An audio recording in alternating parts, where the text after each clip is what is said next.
Hello, hello. Okay, so we have a very important topic for today.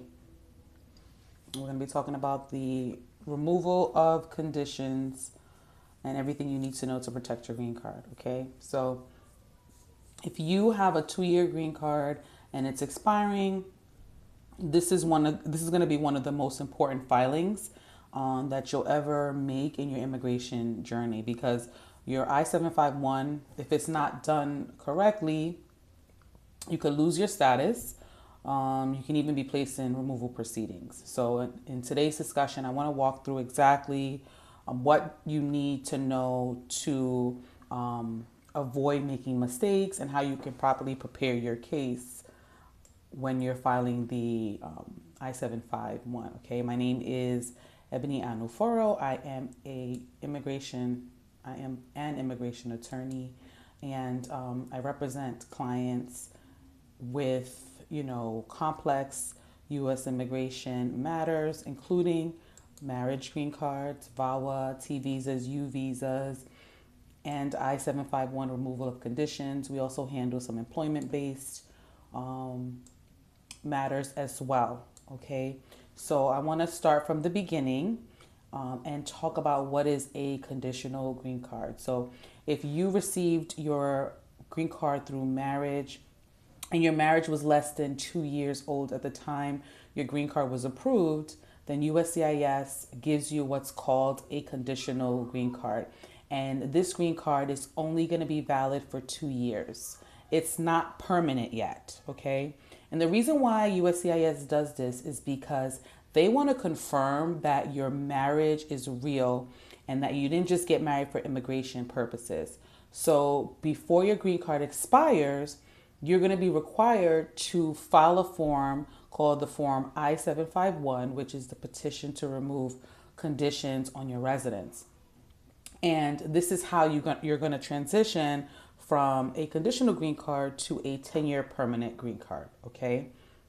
And one of the biggest issues that I see people make is filing at the wrong time. That's one of the biggest issues that I see. There are many other issues that I see, but that is one of them. You generally want to file your form I-751 within the 90-day window before your green card expires. You don't want to do it earlier. You don't want to do it too late.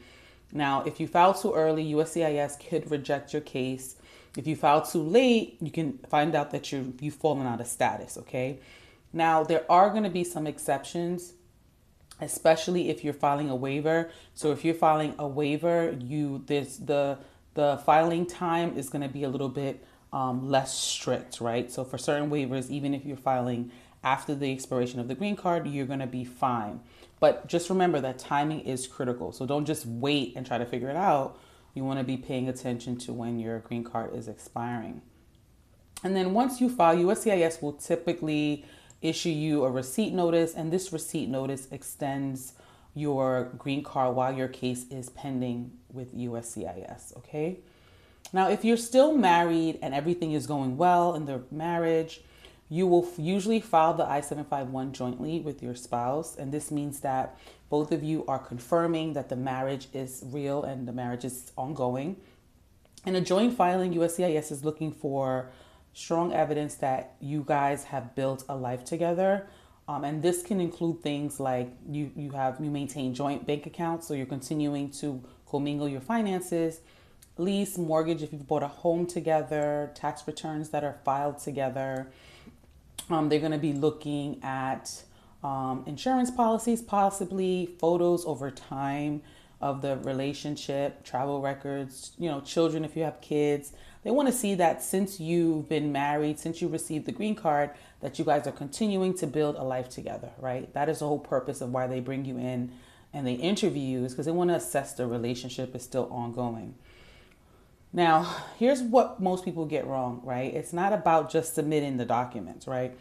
You want to be able to show that your marriage, your relationship is consistent, and you want to be able to show the timeline of the relationship. So your evidence really should be telling a story. And even with initial marriage petitions, when we're filing them for clients, I always emphasize we want to show and demonstrate a true love story, because you want the person that's reviewing your file to be able to see, review the file and see off the bat, right, that this is a genuine marriage. You don't want them to suspect or have to guess, are these people really in it together for love, for the future, or it's just a sham marriage. You want to be very upfront from the beginning and demonstrate that this is a true love marriage. And even with the I-751, you want to be able to do the same thing, that this is an ongoing relationship with intent to build a future together. Now let's talk about what happens when things are not perfect, right?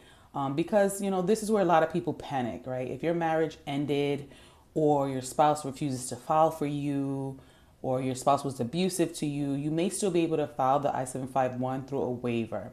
And there are different types of waivers, including a divorce waiver. And that's when you had a good faith marriage, but it ended in divorce.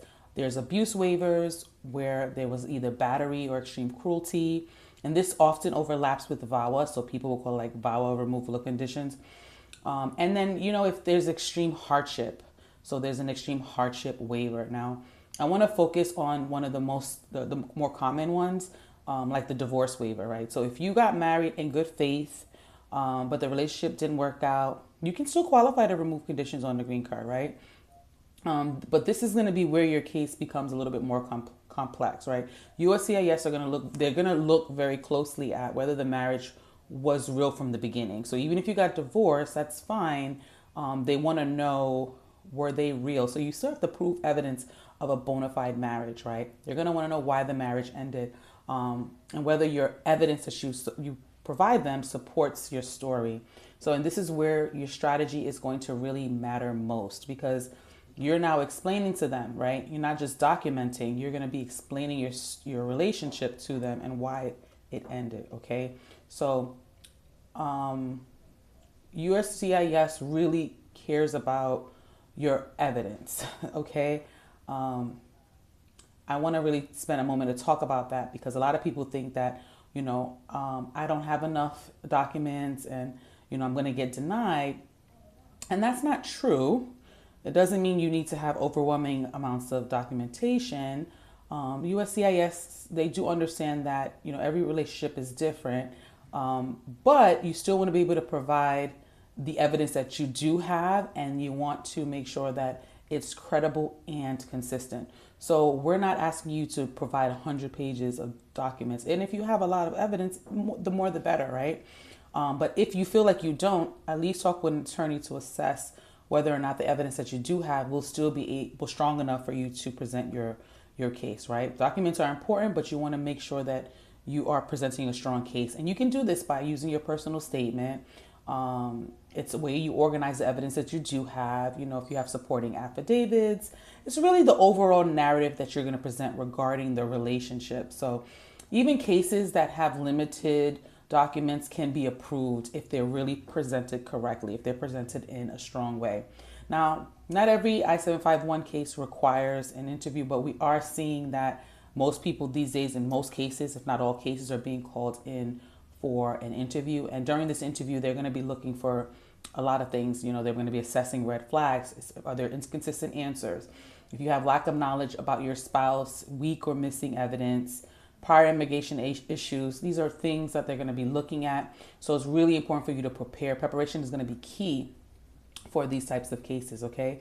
Never go into an immigration case interview unprepared, okay? Especially when your status is on the line, all right? So you want to make sure that you're not just treating the I-751 like a simple renewal. You're not submitting weak or disorganized evidence. You want to make sure that you're filing with detailed explanations, understanding what your waiver options are, and most importantly, working with an immigration attorney. So if you need help preparing your I-751 and you'd like to work with us, we'll be happy to work with you. We do these types of cases all the time. We've helped so many clients with the I-751 removal of conditions, and we'll be happy to help you. It's not just form filling, okay? Immigration is really about strategy, especially today. So if you have any questions and you want to speak with us, you can schedule a one-on-one consultation, and we will evaluate your facts, evaluate your evidence, and we'll be able to help you in preparing your I-751 removal of conditions. All right. Thank you for tuning in, and I look forward to working with you possibly. Take care. Bye.